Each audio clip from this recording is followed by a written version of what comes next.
ज़मज़मो को सरो तस्नीम नहीं लिख सकता, या नबी आपकी ताज़ीम नहीं लिख सकता। मैं अगर सात समंदर भी निचोड़ूं राहत, तो आपके नाम की एक मीम नहीं लिख सकता। नमस्कार, TNN 24 न्यूज़ में फिर एक बार आपका स्वागत है। मैं हूं रियाज शेख। 15 अगस्त को देखा होगा आपने कि हबीब अजमेरी साहब जो भारत के मशहूर कव्वाल है, उनका इंटरव्यू आपने 15 अगस्त को देखा है। उस पूरे भारत से दोबारा मांग आई है, हमें फ़ोन आए हैं, कॉल्स आए हैं, कमेंट्स आए हैं कि हबीब अजमेरी साहब का फिर से एक बार दोबारा इंटरव्यू किया जाए। इस भारी मांग को लेकर फिर मैं आपके साथ हूँ। TNN 24 न्यूज़ चैनल पे हबीब अजमेरी साहब को फिर एक बार लाया हूँ। लेकिन कार्यक्रम शुरू करने से पहले, प्रोग्राम शुरू करने से पहले, मैं हिंदुस्तान के मशहूर शायर राहत इंदौरी साहब का कुछ दिन पहले इंतकाल हो गया है, देहांत हो गया है। उनको सबसे पहले श्रद्धांजलि अर्पित करेंगे हम अपनी तरफ से। हबीब भाई अजमेरी, इनकी तरफ से हम उनको श्रद्धांजलि अर्पित करना चाहते हैं। तो हबीब भाई, TNN 24 न्यूज़ में आपका बहुत बहुत स्वागत है। फिर दोबारा भारी जनता की मांग थी कि मैं आपको फिर हमारे चैनल की स्क्रीन पे लाऊं, और मैं आज आपके पास हूं और आप मेरे साथ हैं। क्या कहना चाहेंगे आप? मैं तमाम सुनने वाले को तो सबसे पहले अस्सलाम वालेकुम व रहमतुल्लाहि व बरकातुहू, और तमाम का मैं शुक्रिया अदा करता हूं जिन्होंने मुझे पसंद किया। और मैं आज लाइव आया हूं। मेरा एक बहुत मशहूर एक कलाम हुआ, अल्लाह जानता मोहम्मद का मर्तबा, जिसके अंदर में राहत इंदौरी साहब के वो 4 मिसरे मैं ऐसा समझता हूं कि अल्लाह इस मिसरे से उनकी मग़फ़रत कर दे कि ज़मज़मो कौसरो तस्नीम नहीं लिख सकता, या नबी आपकी ताज़ीम नहीं लिख सकता। मैं अगर 7 समंदर भी निचोड़ूं राहत, तो आपके नाम की एक मीम नहीं लिख सकता। माशाल्लाह। मैं चाहूँगा कि आप इसको तरस में अगर ले लें एक बार, तो बड़ा मज़ा आ जाएगा। ज़मज़मो को सरो तस्नीम नहीं लिख सकता, या नबी आपकी ताज़ीम नहीं लिख सकता। मैं अगर 7 समंदर भी निचोड़ूं राहत, तो आपके नाम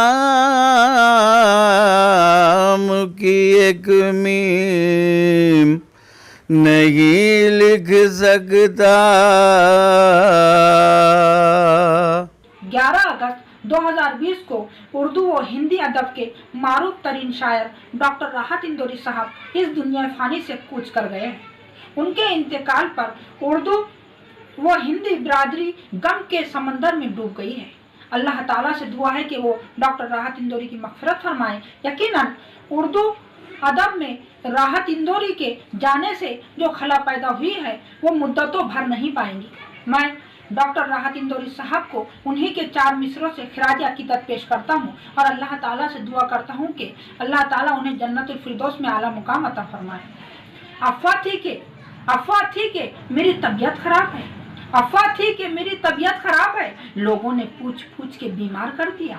अफ़वाह थी कि मेरी तबीयत खराब है, लोगों ने पूछ पूछ के बीमार कर दिया। 2 गज सही मगर ये मेरी मिल्कियत तो है, 2 गज सही मगर ये मेरी मिल्कियत तो है, ऐ मौत तूने मुझको जमींदार कर दिया। राहत इंदौरी साहब एक ऐसे शायर थे जिन्होंने पूरे वर्ल्ड में अपना नाम रोशन करके इस दुनिया से चले गए। श्रद्धांजलि अर्पित करने का बहुत सारे तरीके होते हैं, जैसे अभी अजमेरी भाई ने जो उनको श्रद्धांजलि अर्पित की है, और सभी लोगों ने अपनी अपनी तरह से किया है। लेकिन इसी प्रोग्राम को मैं आगे बढ़ाता हूँ, आगे चलते हैं। हम कुछ डालेंगे हबीब भाई की उस लाइफ पर, उस ज़िंदगी पर, उस रोशनी डालेंगे, और आगे के जो तत्व है वो जानेंगे कि किस तरीके से हबीब भाई इस कव्वाली के क्षेत्र में आए हैं और कैसे उन्होंने गाना शुरू किया, उन्हें कहाँ से शौक़ लगा, क्या परिस्थिति थी और किस तरीके से वो आए? तो हबीब भाई, मैं सबसे पहले आपसे ही पूछना चाहूँगा कि आपको ये कव्वाली का शौक़ कैसा लगा और किस तरीके से आप कव्वाली में आए? मैं वैसे बचपन में शतरंजीपुरे में पैदाइश हुई मेरी, तो वहाँ हमारे बड़े वालिद थे मरहूम मौलवी महबूब। मेरी आदत थी ऐसी कुछ गुनगुनाने की, तो मैं एक दिन गुनगुना रहा था, तो वो मेरे पास उन्होंने मुझे सुने और कहा कि तेरी आवाज़ बहुत अच्छी है, तो तू मेरे साथ मिलाद में चला कर। मैं उनके साथ में फिर मिलाद में जाना शुरू किया। अच्छा। तो उन्होंने मेरी आवाज़ को परखा और फिर मिलाद शरीफ पढ़ते पढ़ते मैं फिर नाज शरीफ पढ़ने लगा। फिर हमारे एक मास्टर मरहूम मास्टर अब्दुल गनी साहब थे, शायर थे दही बाज़ार में, उन्होंने भी मुझे सुना और उन्होंने फिर मुझे अपने कलाम दिए और नात पढ़ने के लिए मुझे कहा। तो मैं थोड़ा थोड़ा बढ़ता रहा। उन्होंने परखा असल में आवाज़ को कि तुम्हारी आवाज़ बहुत अच्छी है, मुझे तो मालूम भी नहीं था।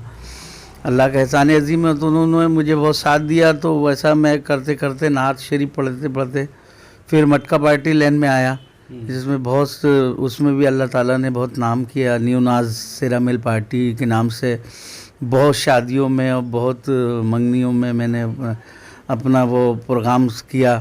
फिर धीरे धीरे उसके बाद ताल्लुकात होते गए एक दूसरे से। तो फिर मेरे एक दोस्त है महमूद साकोली शायर, जिनका नाम लेना मैं बहुत ज़रूरी समझता हूँ कि इस लाइन में लाने के लिए उन्होंने बहुत कोशिशें की। अल्लाह उनको बहुत अच्छा रखे मेरा परवरदिगार। महमूद साकोली साहब जो शायर भी है हिंदुस्तान के, जिनका मशहूर कलाम मशहूर हुआ बनी बनी जोगन ताज पे की जोगन, उन्हीं का लिखा हुआ है। तो फिर मेरी तो बात बन गई, मेरी जान मदीना है, ऐसी बहुत सारी कैसेटें हैं जो महमूद साकोली साहब ने लिखी। तो उन्होंने बहुत मेरे साथ में मेहनत किया कैसेट बनाने के लिए। तो फिर ताजाबाद शरीफ में साबिर भाई एक कैसेट वाले, उन्होंने मेरा कैसेट निकाला। मैं ताज की पहला कैसेट था आपका? हाँ, वो पहला कैसेट था मेरा। मैं ताज की धुन में रहता हूँ, फिर ताज सखी का दर कलंदर, फिर बाद में हमारा तीसरा कैसेट बना बनी बनी री जोगन ताज पे की जोगन, जो फिर पूरे इंडिया में मशहूर हुआ और उससे फिर मेरा नाम हुआ। वो याद है आपको जब आप पहली बार रिकॉर्डिंग कर रहे होंगे, वो एहसास कैसा होगा? और वो कौन सी कव्वाली थी जो सबसे पहले आपने रिकॉर्ड किया था? वो सबसे पहली रिकॉर्डिंग तो मेरी मैं ताज की धुन में रहता हूँ, वो थी क्या था वो कि दीवाना बनकर फिरता हूँ, दीवाना बनकर फिरता हूँ, दीवाना बनकर फिरता हूँ, मैं ताज की धुन में रहता हूँ, मैं ताज की धुन में रहता हूँ, मैं ताज की धुन में रहता हूँ। ये मेरा पहला कैसेट था जो अशरफी में रिकॉर्डिंग हुआ था। बिल्कुल, मैं आपको बताना भी चाहता हूँ कि इंसान जब पैदा होता है वहाँ से लेकर जब तक वो उसका आखिरी अंत नहीं होता, तब तक वो अपनी पहली चीज़ को कभी नहीं भूलता हूँ। मैं आगे और बढ़ता चलूँ। आपको पहले याद है कि सबसे पहले जो आपने रिकॉर्डिंग करी होगी और जब आप जनता के बीच आए होंगे, पब्लिक के बीच आए होंगे, आपको कैसा प्यार मिला, कैसे पसंद किया लोगों ने? बहुत अच्छा पसंद किया। जब मेरा पहला कैसेट आया, मैं ताज की धुन में रहता हूँ, तो लोगों ने बहुत पसंद किया। फिर उस वक्त आपने मान लिया था कि अब मैं कव्वाल बन गया? नहीं, उस वक्त तो नहीं लगा था मुझे, मगर एक हो गई थी मोहब्बत थी सरकार से। मेरे पीर मुर्शिद का करम था, एहसान उनका। मेरे पीर मुर्शिद है हज़रत ख्वाजा हामिद अली शाह साहब रहमतुल्लाह अलैह, जिनका मज़ार कलम शरीफ उस्मानाबाद ज़िले में, जिनसे मैं बैत हुआ। और मुरीद होने के बाद उन्होंने दोनों हाथ अपने पूरे हवा में ऊपर किए थे ऐसे, और कहा था कि आपका नाम ऐसी पूरी दुनिया में होगा। और उनका वो करम, उनकी वो बात आज तक मेरे जहन में है, वैसी है पूरी दुनिया में मेरा नाम हो गया। ये बस उनका करम है। और सरकार बाबा ताजुद्दीन रहमतुल्लाह अलैह की इनायत है। मेरे माँ बाप की बहुत दुआएं हैं कि अल्लाह ताला ने बस नाम कर दिया। हम तो यूँ गा रहे थे एक शौकिया तौर पे, मगर फिर बाद में वो ज़रिया मास बन गया। क्या आपकी कोई ख़ानदान में पहले कोई कव्वाल था इससे पहले? मेरे ख़ानदान में कोई दूर दूर तक कव्वाल नहीं है, सब खेती बाड़ी करने वाले थे। वालिद साहब भी मेरे जो थे तो गैरेज में थे, उनका भी ये नहीं था। हमारे ख़ानदान में कोई नहीं है, बस अल्हम्दुलिल्लाह नाचीज़ पे पीर की नज़र हो गई और मैं क़व्वाल बन गया। अभी तो आपके ख़ानदान में शुरू हो गए, यहाँ से आपके बेटे शोएब अजमेरी भी कव्वाल है माशाल्लाह, वो भी अच्छा गाते हैं और अपना प्रयास कर रहे हैं गाने का। और मैं ये चाहूँगा कि आप हमारे दर्शकों को एक अच्छी सी आपकी मनपसंद एक कव्वाली सुनाएं। है अभी तो अब इंशाल्लाह मेरा बच्चा है शोएब अजमेरी, वो इस रिवायत को बढ़ाएगा आगे। मेरे पीछे तो कोई नहीं था, मगर आगे में अल्हम्दुलिल्लाह एक जानशीन हो गया है। अल्लाह उसको तरक्की दे हमारा परवरदिगार। से बहुत सारे कलाम हैं गाने के, तो मेरे ख्याल मैं समझता हूँ हर कंपनी में मेरा कैसेट है। 150 से ज़्यादा मेरे रिकॉर्ड है जो शाया हुए सीडीज़ के दौर में। और अभी यूट्यूब पे तो हम निकालते रहते हैं अभी, और अभी नया कुछ आने वाला है शहीदी कलाम, इंशाल्लाह 2-4 रोज़ में मार्केट में आ जाएगा। क्या सुनाना चाहते हैं आप कव्वाली के माध्यम से हमारे दर्शकों को? कौन सी कव्वाली सुनाना चाहते हैं? हाँ, एक कैसेट थी, मैंने गुजरात की कंपनी से, नासिर खान की कंपनी से किया था मैंने। वो कई मिलियन लोगों ने उसको देख लिया अल्हम्दुलिल्लाह। आका हुसैन का करम है वो। उसका एक मुखड़ा सुना देता हूँ मैं। उम्मत के लिए गाए दीन पर लुट गया करबल में, ज़हरा का चैनो करार, वो करब बला की धूप धूप में प्यासा है देखो,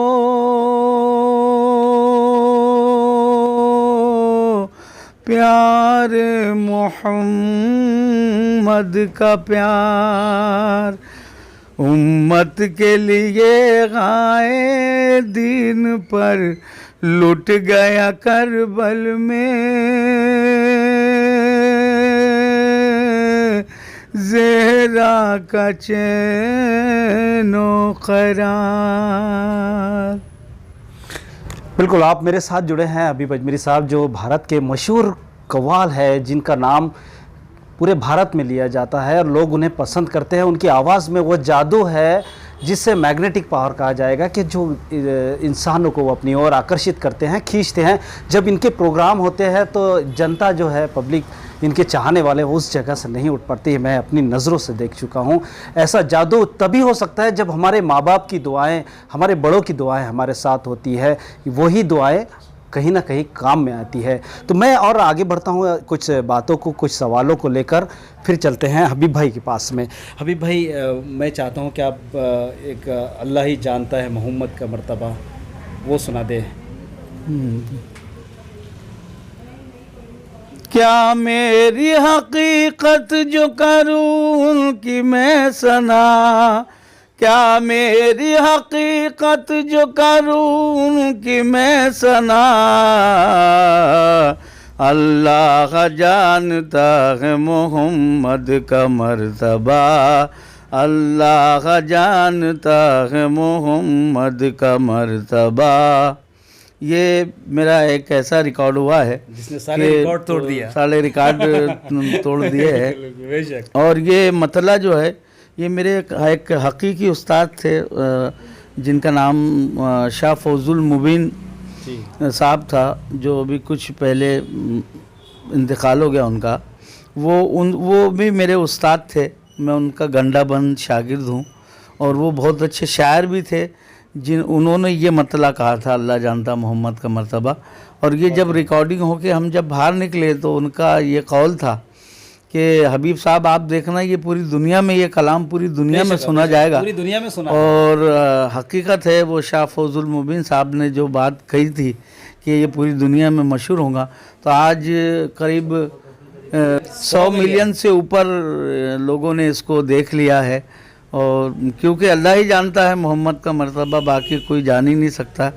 ये और इसी कलाम की बनिस्बत अल्लाह ताला ने मुझे साउथ अफ्रीका रिटर्न में 40 दिन में प्रोग्राम के लिए वहाँ गया और अपने इंडिया का नाम करके आया। बहुत अच्छे मेरे 40 दिन प्रोग्राम में केप टाउन में हुए, ज़िरश में हुए, मलेशिया में हुए, पिटोरिया में हुए और बहुत सारे प्रोग्राम करके मैं अल्हम्दुलिल्लाह फिर इंडिया आया। मैं चाहूँगा कि राहत इंदौरी जी के लिए हम श्रद्धांजलि अर्पित कर रहे हैं। आखिरी में आप क्या कहना चाहेंगे उनकी शान में? राहत इंदौरी एक ऐसी चीज़ है कि क्या कहना चाहिए कि सूरज को दिया जला दिखाने के बराबर है।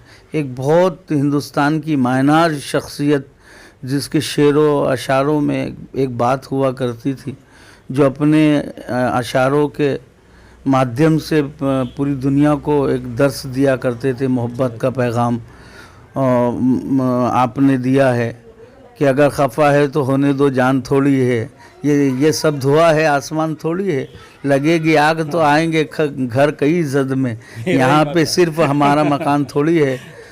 और क्या है, सभी का खून है यहाँ की मिट्टी में शामिल, किसी के बाप का हिंदुस्तान थोड़ी है। ऐसे बेहतरीन बेहतरीन कलामों का मालिक शायर के शायर के साथ साथ वो कि लीडर शायर थे। हाँ। और नीडर भी थे। कि नीडर भी थे, डरते नहीं थे। हुकूमत को भी वो ताक पे रख देते थे। बिल्कुल, जो हक बात है वो कहने में शायर कोई भी हो, वो अपनी बात हक बोलने के लिए कुछ भी बोलता, यानी वो डरता नहीं किसी से, वो फिर गायक हो या फिर शायर हो। अच्छा, आपकी जो नई कैसेटें निकल रही हैं, बहुत ज़्यादा एल्बम निकल रहे हैं, वीडियोस निकल रहे हैं, तो उन दर्शकों से आप क्या कहना चाहेंगे उसके बारे में? ताज गुलशन इस्लामिक और ताज मीडिया और बहुत सारी कंपनियों से मेरा कैसेट निकलता है। आप लोग बड़ा पसंद करते हैं, मैं आपका बड़ा शुक्रगुजार हूँ। नाचिज़ किसी लायक नहीं है, बस अल्लाह का एहसान है, माँ बाप की दुआ है, पीर मुर्शद का करम है, सरकार ताजुल औलिया शहंशाह हफ्ते अक़लीम की इनायत नज़र करम है। जो आप लोग पसंद करते हैं, बस आपसे यही एक गुजारिश है कि नाचीज़ को ऐसे ही पसंद करते रहिए। बस आपकी भारी मांग और आपकी तमन्नाओं को पूरा करने के लिए हमेशा तैयार रहता है TNN 24 न्यूज़ चैनल रियाज शेख के साथ। आज भी हमने आपको आपकी डिमांड्स के हिसाब से, आपकी मांग के हिसाब से, आज हमने हबीब अजमेरी साहब को फिर TNN 24 न्यूज़ चैनल के पर लाया और आपको दिखाया। लेकिन सराहनीय कदम यह है कि आप भी उन्हें सराहे। ताज गुलशन इस्लामिक चैनल YouTube चैनल को भी लाइक करें, शेयर करें और सब्सक्राइब करें, और ताज मीडिया को, और उस पर हबीब भाई की बहुत सारी वीडियोस है वहाँ। और हबीब भाई अजमेरी का भी एक ऑफिशियल चैनल है, उससे भी आप सब्सक्राइब करें, लाइक करें और शेयर करें, और काफ़ी वीडियोस, काफ़ी कलेक्शंस आपको उसके अंदर मिल जाएगा। तो इसी तरह आगे भी बने रहिए मेरे साथ और देखते रहिए TNN 24 news. Cameraman Sanjay Tiwari के साथ रिया शेख, नागपुर।